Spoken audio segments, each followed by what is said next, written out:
ہم اپنا آج کا سبق شروع کرتے ہیں۔ اعوذ باللہ من الشیطان الرجیم، بسم اللہ الرحمن الرحیم۔ اور آیت نمبر 117 ختم ہو کر 118 شروع ہو رہی ہے۔ آیت نمبر 117 ختم ہو کر 118 شروع ہو رہی ہے۔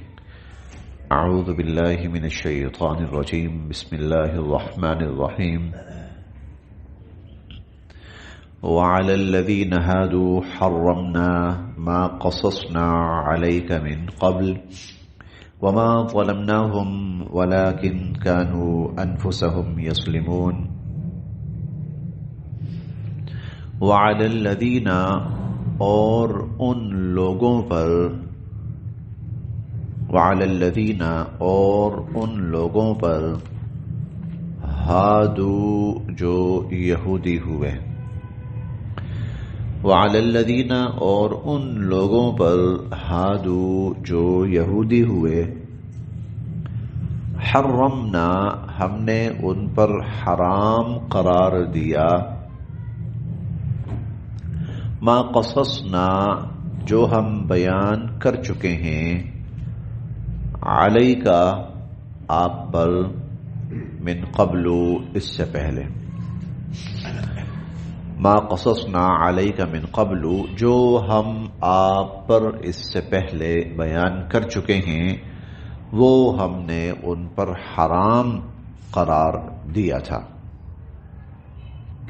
وما اور نہیں، ظلمناہم ہم نے ان پر ظلم کیا، وما ظلمناہم اور ہم نے ان پر ظلم نہیں کیا تھا، ولیکن اور بلکہ، کانو تھے وہ، انفسہم اپنی جانوں پر، یظلمون ظلم کرتے، بلکہ وہ اپنی جانوں پر خود ظلم کرتے تھے۔ یہ اصل میں ایک اعتراض اور ایک سوال کا جواب ہے۔ اعتراض یہ ہے کہ حضور علیہ الصلوۃ والسلام سے پوچھا گیا کہ یہ جانوروں کی جو چربیاں وغیرہ ہیں یہ حلال ہیں یا حرام ہیں؟ آپ نے فرمایا حلال ہیں، یہ حلال ہیں۔ تو وہ کہنے لگے ابراہیم علیہ السلام کی شریعت میں تو یہ حرام ہیں۔ کیسے؟ یہود کے اوپر جانوروں کی چربی اور پنجے والے جانور اور یہ سب حرام تھے۔ اچھا، ابراہیم علیہ السلام کی شریعت میں حرام ہے اور آپ اس کو کہتے ہیں حلال، اور دوسری طرف کہتے ہیں کہ میں حضرت ابراہیم علیہ السلام کی ملت کا پیروکار ہوں اور اس ملت پہ ہوں، تو اس میں تو یہ چیزیں حرام تھیں۔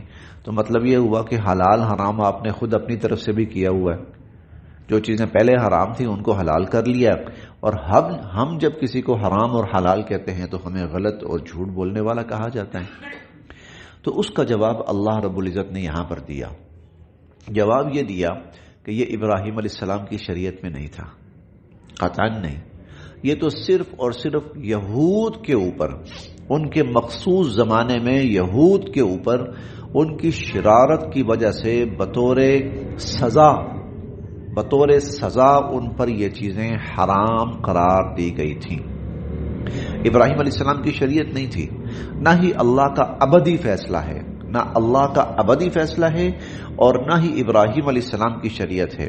یہ ہم نے 8ویں پارے میں پڑھا تھا، وَعَلَى الَّذِينَ هَادُوا حَرَّمْنَا كُلَّ ذِي ظُفُرٍ، ہر پنجے والا جانور ہم نے یہود پر حرام کیا۔ اور اسی طرح آگے ہے وَمِنَ الْبَقَرِ وَالْغَنَمِ حَرَّمْنَا عَلَيْهِمْ شُحُومَهُمَا، اور وہ بکریاں، بھیڑ اور گائے، ان کی جو چربی ہے وہ ہم نے ان پر حرام قرار دی، إِلَّا مَا حَمَلَتْ ظُهُورُهُمَا أَوِ الْحَوَايَا، سوائے اس کے جو پشت سے یا انتڑیوں سے جڑی ہوئی ہوتی ہے اس کو چھوڑ کر باقی چربی ہم ان پر حرام کی۔ اور آگے تھا ذَلِكَ جَزَيْنَاهُمْ بِبَغْيِهِمْ، یہ ہم نے ان کو سزا دی تھی ان کی سرکشی کی۔ وَإِنَّا لَصَادِقُونَ، اور ہم سچ کہہ رہے ہیں۔ تو یہاں اللہ تعالیٰ نے اس کا ذکر کیا کہ اس کا نہ تو حضرت ابراہیم علیہ السلام کی شریعت سے کوئی تعلق ہے اور نہ یہ اللہ کا ابدی حکم تھا، بلکہ ایک مخصوص قوم یہود کو ان کی شرارت کی وجہ سے یہ حرام کیا گیا ان پر۔ وعلی الذین ہادوا، اور وہ لوگ جو یہودی ہوئے، حرمنا، ہم نے حرام کیا ان پر، ما قصصنا علیک من قبل، جو ہم اس سے پہلے آپ پر بیان کر چکے ہیں، وما ظلمناہم، اور ہم نے ان پر ظلم نہیں کیا، وما ظلمناہم، اور ہم نے ان پر ظلم نہیں کیا، ولکن کانوا انفسہم یظلمون، بلکہ وہ خود اپنی جانوں پر ظلم کرتے تھے۔ ثم، پھر، ان ربک، بے شک آپ کا پروردگار، للذین، ان لوگوں کے لیے، عاملو، جو کر چکے ہوں، السوء، برائیاں اور گناہ، بجہالۃ، نادانستگی میں، لا علمی میں، لا علمی میں وہ برائیاں اور گناہ کر چکے ہوں، ثم تابوا، پھر وہ توبہ کر لیں، من بعد ذالک، اس کے بعد، وَأَصْلَحُوا، اور اپنا طرز عمل درست کر لیں، وَأَصْلَحُوا، اور اپنا طرز عمل، اپنی اصلاح کر لیں، اپنا طرز عمل درست کر لیں، تو ان ربک، بے شک آپ کا پروردگار، من بعدها، اس کے بعد کہ انہوں نے توبہ کر لی، برے کام چھوڑ دیے، کفر، شرک، منافقت سب چھوڑ دی، اور اللہ کی اتباع اور فرما برداری میں آ گئے اور اپنا طرز عمل درست کر لیا، تو ان ربک من بعدها، تو پھر اس کے بعد آپ کا رب لغفور الرحیم، ان کو بہت بخشنے والا ہے اور ان پر رحم کرنے والا ہے۔ ایمان والوں کے لیے اللہ کی بخشش ہے، ایمان والوں کے لیے جو صفت بیان ہوتی ہے وہ غفور، رحیم، رحمان، عفو، یہ صفات استعمال ہوتی ہیں۔ لرؤوف بالعباد، غفور الرحیم، عفو غفور، یہ ایمان والوں کے لیے، ایمان والوں کے لیے اللہ کی صفت رحمت ہے، مغفرت ہے، درگزر ہے۔ اور کفار کے لیے کیا ہے؟ کفار کے لیے اللہ رب العزت کی صفت جو ہے وہ انتقام لینے والا، بدلہ لینے والا، عذاب دینے والا، سخت، اور ان کے اعمال کا برا ان کو بدلہ اور صلہ دینے والا، یہ کفار کے لیے سخت سزا دینے والا، سخت عذاب دینے والا، سریع الحساب، شدید العقاب، ذو انتقام، یہ کفار کے لیے۔ ایمان والوں کے لیے کیا ہے؟ سراپر رحمت، محبت، شفقت۔ آپ اس کو یوں سمجھ سکتے ہیں کہ جیسے اپنوں اور دشمنوں کے ساتھ انسان کا رویہ مختلف ہوتا ہے، اپنوں کے لیے وہ سراپا محبت، رحمت، شفقت ہوتا ہے، اور غیروں کے لیے اور دشمن کے لیے وہ سراپا غضب اور عذاب اور غصہ اور انتقام ہوتا ہے۔ بالکل بعین ہی ہے یہ عالم ایمان والوں اور کفار کے لیے، اس لیے مومن اور کافر برابر نہیں ہو سکتے۔ لا يستوي الاعمى والبصير، لا يستوي الظلمات والنور ولا الظل ولا الحرور، اور والذین آمنوا والذین لا یؤمنون لا یستوون، ایمان والے اور کافر والے برابر نہیں ہیں۔ اللہ کی نظر ان کو، اللہ ایک نظر سے نہیں دیکھتے، ان کو نظر بدل الگ ہے، ایمان والوں کے لیے اور ہے، کفار کے لیے اور ہے۔ تو ان ربک من بعدها لغفور الرحیم، تو پھر ایسے بندوں پر تو اللہ پھر بہت بخشنے والے ہیں، رحم فرمانے والے ہیں۔ ان ابراہیم، بے شک حضرت ابراہیم علیہ السلام، کان امہ، وہ امت تھے، ابراہیم علیہ السلام وہ امت تھے۔ امت کا مطلب یہ ہے، ویسے تو ایک انسان تھے، وہ ایک تھے، امت کہتے ہیں افراد کا مجموعہ۔ قرآن کریم نے یہاں ان کو، ایک فرد کو افراد کا مجموعہ قرار دیا۔ اس سے مراد اللہ پاک نے ان میں اتنے کمالات رکھے تھے کہ جیسے ایک پوری امت میں جو کمالات ہوتے ہیں وہ اکیلے ان میں تھے۔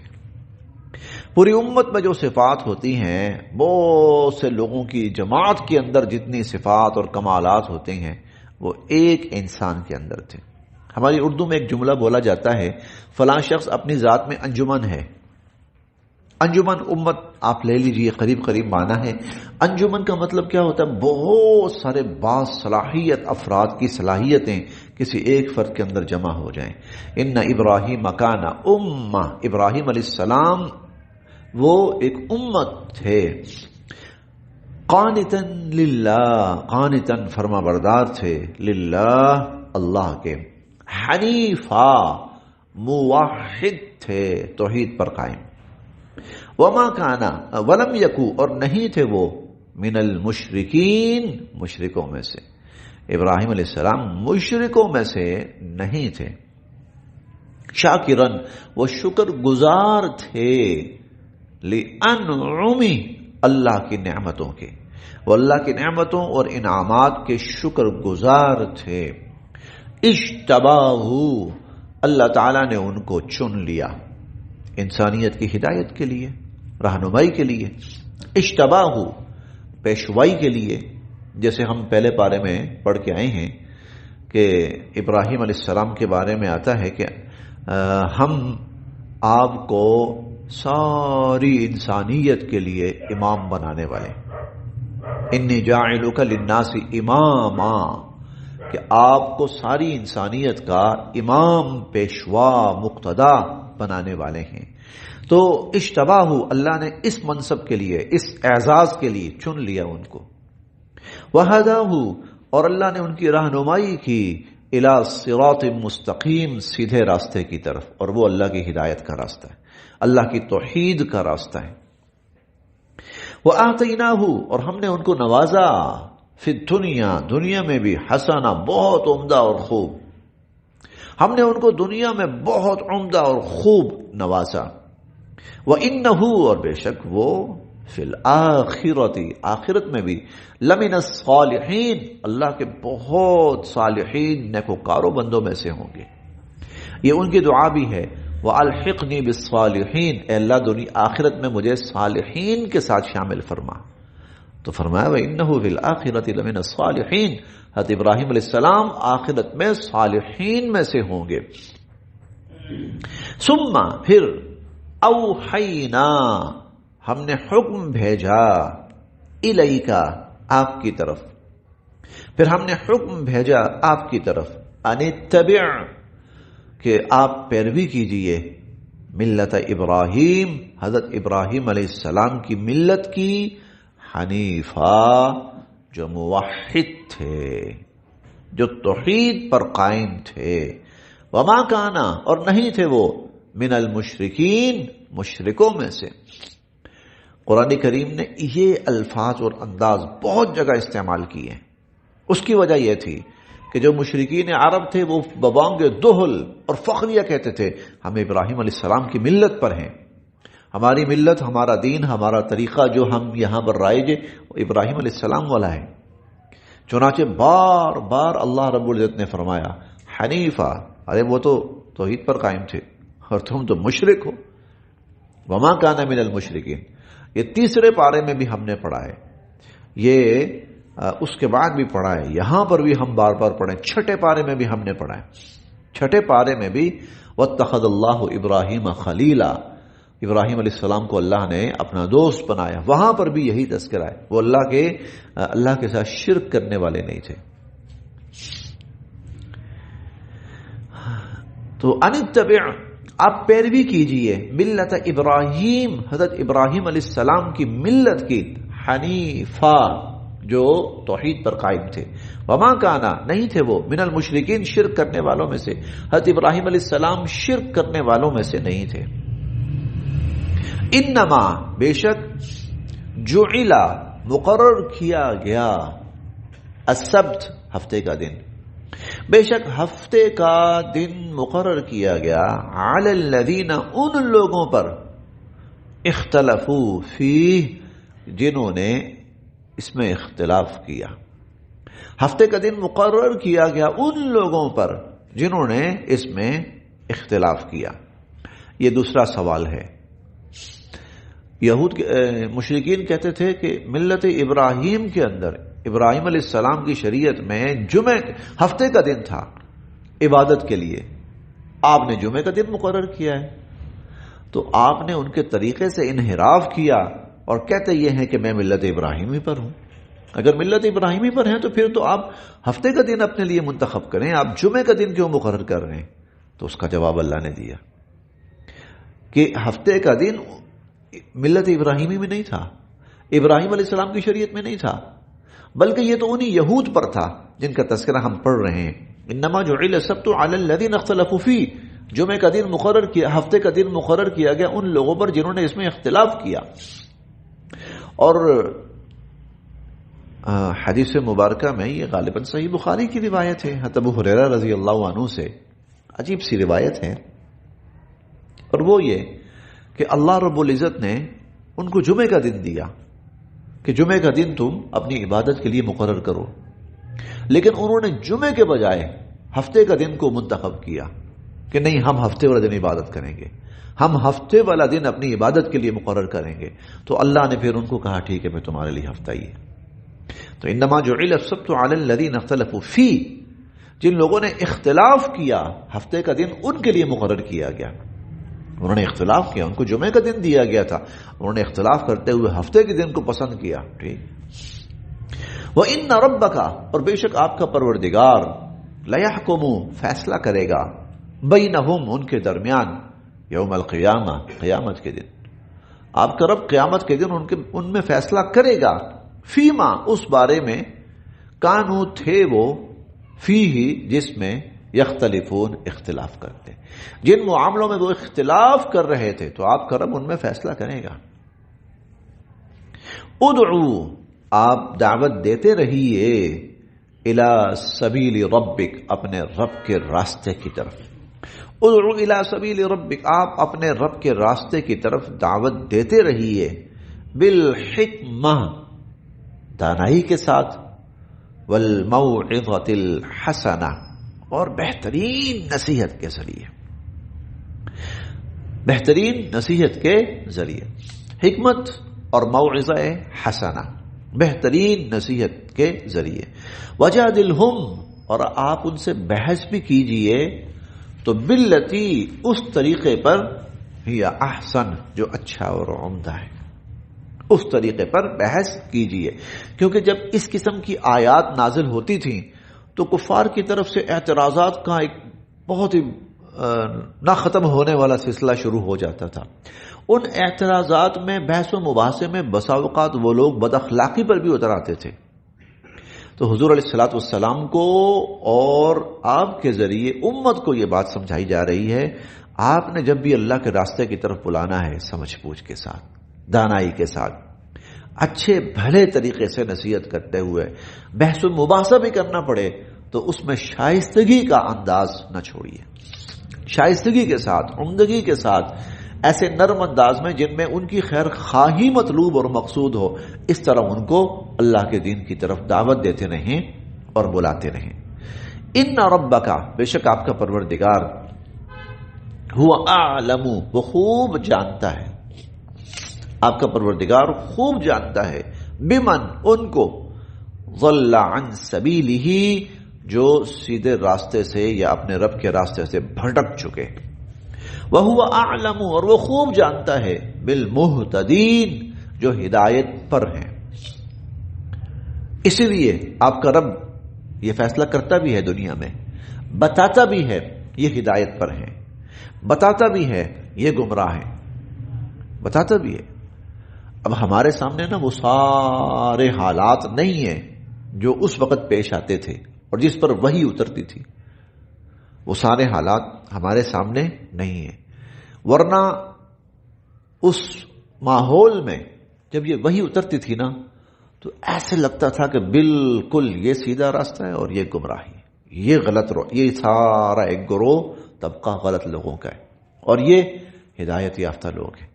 بالکل قرآن واضح کر دیتا تھا ان کو، انہوں نے یہ کہا ہے یہ گمراہ ہیں، انہوں نے یہ غلط بات کی ہے یہ غلط ہے، یہ فلاں چور ہے، یہ فلاں ڈاکو ہے، یہ فلاں برا ہے، یہ فلاں جہنم کے راستے پہ جا رہا ہے، اس کا انجام تو جہنم ہے. ہاں یہ لوگ جو نماز پڑھ رہے تھے یا یہ کر رہے تھے یا فلاں معاملے میں اس طرز عمل پر تھے، یہ ٹھیک تھے، یہ لوگ ٹھیک. تو بالکل ایک واضح ہو جاتا تھا. اسی لیے قرآن کریم نے یہ بھی کہا قد تبین الرشد من الغی، ہدایت اور گمراہی بالکل الگ الگ واضح ہو چکی ہیں. وَهُوَ أَعْلَمُ، اور اللہ خوب جانتے ہیں، بالمہتدین، جو ہدایت پر قائم ہیں. وَإِنْ، اور اگر، عَاقَبْتُمْ، اگر تم بدلہ لو، اگر تم بدلہ لو فعاقبوا تو پھر بدلہ لینا بمثل ما اتنا ہی عوقبتم به کہ جتنی تمہارے ساتھ زیادتی ہوئی ہے، جتنی تمہارے ساتھ برائی ہوئی ہے اگر بدلہ لینا ہی ہوا تو اتنا بدلہ لینا. وَلَئِن صَبَرْتُمْ اور اگر تم صبر کر لو لَهُوَ خَيْرٌ لِّلصَّابِرِينَ تو یہ تو پھر صبر کرنے والوں کے لیے بہت ہی اچھا ہے. ہاں اگر تم یہ کہو کہ نہیں فلاں کی جو زیادتی اس کا بدلہ لینا ہے تو تمہیں اس کا اختیار ہے. تمہیں اس کا 25ویں پارے میں اس کی مزید تفصیل ہم پڑھیں گے 25ویں پارے میں انشاءاللہ اس کی. اور وہاں یہی ہے کہ اگر کوئی شخص بدلہ لیتا ہے اس پر کوئی گناہ نہیں ہے. ہم بدلہ لینے میں زیادتی کرتا ہے تو وہ غلط ہے، وہ غلط ہے. دیکھیں اگر کوئی شخص کسی کا عزیز قتل ہوا ہے اور وارث وہ کہتے ہیں کہ ہم نے لینا ہے قصاص لینا ہے، ٹھیک ہے، لیکن قصاص کے بعد ان کو یہ حق نہیں ہے کہ وہ مقتول جس کو قصاصاً جس کو قتل کیا گیا ہے وہ اس کی لاشوں کا مسئلہ کریں اور لاش کو جلائیں اور اس پر بھنگڑے ڈالیں. پھر یہ اس کی اجازت، یہ زیادتی ہوگی. ہاں قصاص لینا چاہیں ان کو اجازت ہے، دیت لینا چاہیں ان کو اختیار ہے، لے سکتے ہیں، لیکن جتنی زیادتی ہے اس سے اضافہ وہ غلط ہے. فَإِنْ عَاقَبْتُمْ اور اگر تم بدلہ لینا چاہو فَعَاقِبُوا تو بدلہ لے سکتے ہو بِمِثْلِ مَا عُوقِبْتُمْ بِهِ لیکن اتنا ہی بدلہ جتنی تمہارے ساتھ زیادتی کی گئی. وَلَئِنْ صَبَرْتُمْ اور اگر تم صبر کر لو لَهُوَ خَيْرٌ لِّلصَّابِرِينَ تو پھر صبر کرنے والے کے لیے بہت ہی اچھا ہے. وَاصْبِرْ اور آپ صبر ہی کیجئے گا، اور آپ صبر ہی کیجئے گا. وَمَا صَبْرُكَ إِلَّا بِاللَّهِ اور آپ کا جو صبر ہے وہ اللہ کی توفیق سے ہی ہوگا. وَلَا تَحْزَنْ عَلَيْهِمْ آپ نہ غم کھائیے ان پر. وَلَا تَكُوا اور نہ ہوئیے فِي ضَيْقٍ تنگ دل، اور آپ تنگ دل نہ ہوئیے مِمَّا يَمْكُرُونَ اس سے جو یہ سازشیں کرتے ہیں اس سے اپنا دل تنگ نہ کیجیے، غمگین نہ ہوئیے، آپ اپنا دل تنگ نہ کیجیے اس پر جو یہ سازشیں کر رہے ہیں. کیوں؟ ان اللہ مع الذین اتقوا ان اللہ بے شک اللہ تعالی مع ان لوگوں کے ساتھ ہیں الذین اتقوا جنہوں نے پرہیزگاری اختیار کی، والذین اور وہ لوگ ہم محسنون جو نیکوکار ہیں. اللہ ان کے ساتھ ہے اور اللہ ان کے ساتھ ہے تو پھر کسی کی ضرورت ہی نہیں ہے. پھر بس جی ہاں.